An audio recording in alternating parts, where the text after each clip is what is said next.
ভাই শাকিব খান এগুলো কি শুরু করছে ভাই, আমি বুঝতেছি না শাকিব খানের প্রবলেম কি, তার সমস্যাটা কি ভাই, কেউ কিছু বোঝান, সেগুলো কি শুরু করছে। সে সেই প্রিয়তমা থেকে তার স্টার্ট হয়েছে, ভাই রে ভাই তার এক এক মুভিতে তার এক এক লুক, এক এক ওরা ভাই মাথা নষ্ট, জাস্ট বেস্ট। মানে এর চাইতে পারফেক্ট কিছু আর হইতে পারে না। মানে আমি যতটুকু এক্সপেক্ট করছিলাম তার চাইতেও বেটার আমি কিছু পাইছি। মানে একটা ঈদের সিনেমা, একটা কমার্শিয়াল ফিল্ম, এর চাইতে বেশি কিছু আসলে আমরা এক্সপেক্ট করি না বাংলাদেশের মুভি হিসেবে। এবার যা পাইছি এনাফ, মোর দেন ইনাফ। আমরা সিনেমা হলে ঈদের আওয়াজে যে টাইপের মুভি দেখলে মানে সব দিক থেকে পারফেক্ট, এটা আপনি গানের দিক থেকে বলেন, সেটা আপনি স্টোরির দিক থেকে, মানে স্টোরি হয়তো বা ইনক্রেডিবলি কোনো স্টোরি হয় নাই, বাট যতদূর যা দেখাইছে খুব খুব সুন্দর, ভালো লাগছে। যেটা বলে নিয়েছিলাম, গানের দিক থেকে বলেন, স্টোরির দিক থেকে বলেন, বা হচ্ছে অ্যাকশনের দিক থেকে বলেন, বা হচ্ছে অল ওভার অভিনয়ের দিক থেকে বলেন, মানে জাস্ট পারফেক্ট। সবার আগে যে ব্যাপারটা বলতে হয় সেটা হচ্ছে শাকিব খানের, আমি অভিনয়ের কথা বলবো না, নট অভিনয়ের কথা পরে, সেকেন্ড। মানে শাকিব খান যখন স্ক্রিনে থাকে মানে আর কিছু লাগে না। সে ধরেন কথার কথা, সে যদি অভিনয় নাও করে, কথার কথা সে অভিনয় করতে জাস্ট আইসা এরকম বসে রয়েছে, জাস্ট সে অঙ্গভঙ্গ করতেছে, তাতেই এনাফ। মানে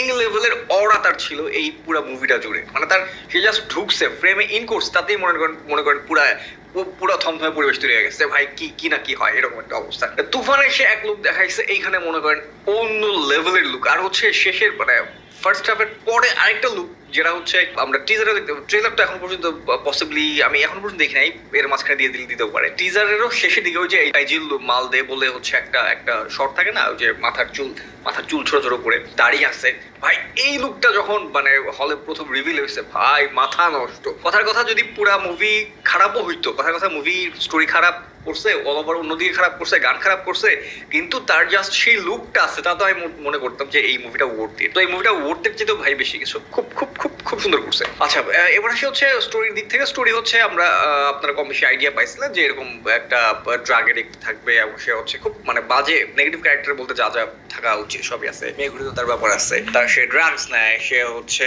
আরো অনেক ক্রাইম করে বেড়ায়। বাট যখন সে নিতুকে দেখতে পায় তখনই হচ্ছে সে মানে একদম সব ছেড়ে ছুড়ে দিয়ে একদম জাস্ট নিতু। স্টোরিটা হয়তো বা একদম যে ইনক্রেডিবল কিছু, যে পেঁচানো বোঝানো সেই লেভেলের কিছু না, বাট যতদূর যা দেখাইছে বাংলাদেশের সিনেমা হিসেবে অনেক সাউথ কোরিয়ান ওই যে একদম পেঁচানো গোছানো স্টোরি তো আমার দরকার নেই, এত আমার লাগবে না। তারপরেও স্টোরিটা যে এভারেজ আমি সেটাও বলবো না, এভারেজের চেয়ে তো ভালো স্টোরি, টুইস্ট এন্ড টার্নস আছে যেগুলো হচ্ছে আমি এক্সপেক্ট করি নাই। আমি ভাবছি আর এটা এরকম হবে, পরে দেখি না ভাই শক। তো এখানে অনেকগুলো জায়গায় হচ্ছে আমি চিন্তা করছি এটা হবে, বাট হয় নাই, মানে অন্য কিছু একটা হয়েছে। তো টুইস্টের কথা বলেন, স্টোরির কথা বলেন, তারপর সে গান, ওই যে একটা আইটেম সং ছিল খুব চমৎকার করছে, আইটেম সংটাও চমৎকার করছে। যদিও এটা নিয়ে কথা উঠছে যে আইটেম সং এর ডান্স মুভ গুলা বলিউডের অন্যান্য মুভি থেকে অন্যান্য মুভির গানের সাথে মিলে গেছে, মিলে যেতেই পারে, ইন্সপায়ার্ড হওয়া দোষের কিছু না আমি মনে করি। তার উপর হ্যাঁ, বাট এটা ট্রু যে এই মুভিটা হাইলি ইন্সপায়ার্ড ফ্রম অ্যানিমেল। যেমন হচ্ছে আপনি ব্যাকগ্রাউন্ড মিউজিকের কথা যদি বলেন, যে যখন হিরো আসে, হিরোর আলাদা একটা বিজিএম আছে, আলাদা ব্যাকগ্রাউন্ড, মানে সে যখন স্ক্রিনে থাকবে তখনই আলাদা একটা ব্যাকগ্রাউন্ড মিউজিক। বরবাদের ইয়েতে টিজারই ছিল। আবার ভিলেন যখন এন্ট্রি নেয় বা ভিলেন যখন স্ক্রিনে থাকে তখন তার জন্য আলাদা মিউজিক, খুব সুন্দর মিউজিক। মানে মনে হইতেছে না আসলে একটা ভিলেন ঢুকছে।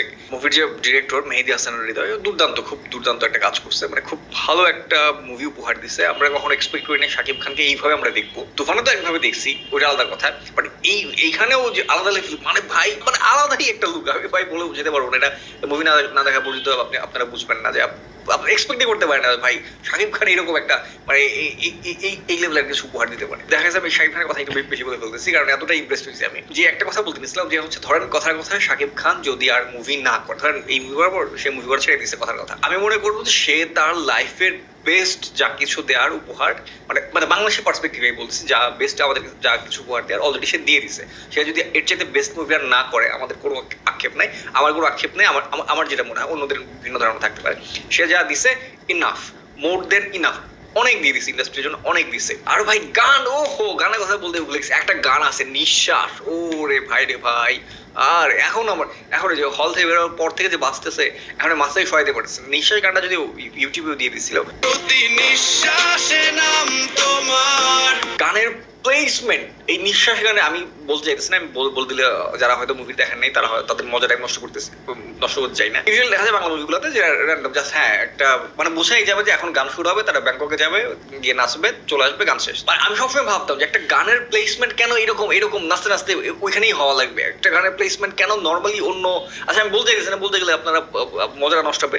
এত সুন্দর প্লেসমেন্ট ছিল গানটার যে আমি গান দেখবো না, আমি স্ক্রিনে যা ঘুরতেছে তা দেখবো, মানে দুইটা মিক্স করে ভাই এটা অন্য লেভেলের অনুভূতি। গানটাও চমৎকার আর গানের প্লেসমেন্টটা ভাই আরো চমৎকার। আর লাস্টে যা দেখাইছে আরে ভাই আমি ইউজুয়ালি অনেক আমি তো বেশি কথা বলতে পারতেছি না, আবার অনেকের মজা নষ্ট হতে পারে, স্পয়লার হয়তো হবে না বাট মজা নষ্ট হবে। গেম অফ থ্রোনস এর সিজন 6 এর এপিসোড 9 আর 10 এটা ব্যাপার করছিল যে এপিসোড 9টা দেখার পর আমার মনে হয়েছে ভাই সব কাহিনী তো শেষ, আচ্ছা সব শেষ কাহিনী শেষ। প্রত্যেকটা সিজনে 10টা করে এপিসোড থাকে, হ্যাঁ 9 নম্বর এপিসোডে তো কাহিনী শেষ, তাহলে 10 নম্বর এপিসোড কি দেখাবে? পরে দেখি ভাই 10 নম্বর এপিসোডে তো আরেক বিশাল কাহিনী। সো কাইন্ড অফ এই মুভি তো সেম, আমার মনে হচ্ছে কি হ্যাঁ মুভি তো শেষ।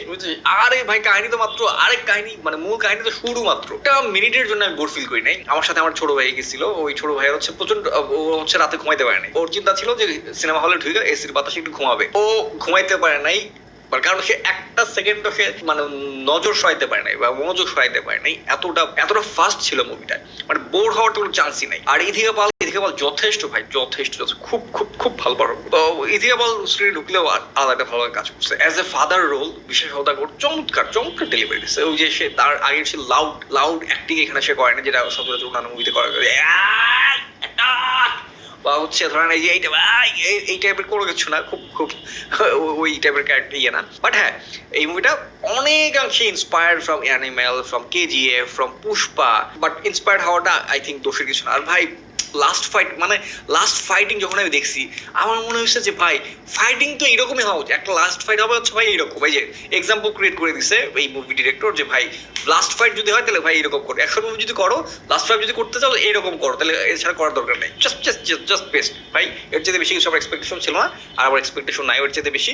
অনেক পাইছি। এরপর আসলে হচ্ছে ভিলেন চরিত্রে যিশু সেনগুপ্ত, ভাই সেই লেভেলের, সেই লাগছে ভাই। যখন মনে হয়েছে আমার কাছে মনে হয়েছে যে যিশু সেনগুপ্ত ক্যারেক্টারটাতে আরেকটু সময় দিলে আরেকটু ভালো লাগে। ওই যে অ্যানিমেলেও কিন্তু সেম ঘটনা ঘটছে। অ্যানিমেলেও কিন্তু যে পুরাটা মুভি জুড়ে হচ্ছে রণবীর কাপুরকে দেখাইছে। ববি দেওয়াল যে ছিল, ববি দেওয়ালকে কিন্তু খুব একটা বেশি সময় দেয় না, খুব বেশি সময় নিয়ে এস্টাবলিশ করে নাই। সেম এইখানেও এই বরবাদেও সেম ঘটনা ঘটছে যে যিশু সেনগুপ্তকে খুব বেশি টাইম দেওয়া হয় নাই, বাট যতটুকুই টাইম দিছে ওইটুকু টাইমের মধ্যে এস্টাবলিশ করে ফেলছে যে না একটা সেই লেভেলের একটা ফাইট হবে, যে না হিরো যেমন পাগলা ঠিক তেমনি ভিলেন ওরকম পাগলা।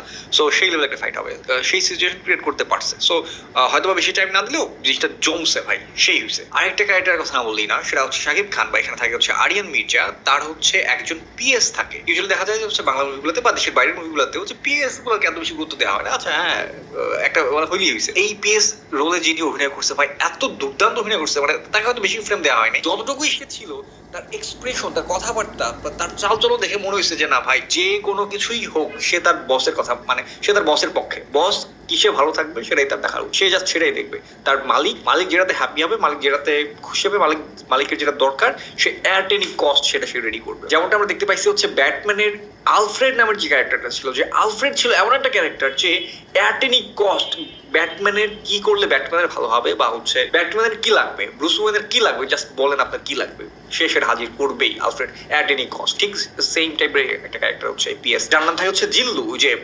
টিজারেই বলছিল যে এই জিল্লু মালদে, মানে সে আরিয়ান মির্জার জাস্ট কি লাগবে জাস্ট বলে যে আমার এটা লাগবে, সে রেডি করে ফেলবে অ্যাট এনি কস্ট। আর তার এক্সপ্রেশন চোখে মুখে ফুটে উঠতেছিল যে না সে কতটুকু সে হচ্ছে সে মালিককে সে ভক্তি করে বা তার বসকে সে ভক্তি করে বা কতটা ভালোবাসে, তার জন্য সে জীবন দিতে প্রস্তুত। এই টাইপের একটা ক্যারেক্টার আমার খুব ভালো লাগছে, মানে ওয়ার্থ ইট ছিল। ভালো লাগছে, গুড বাই।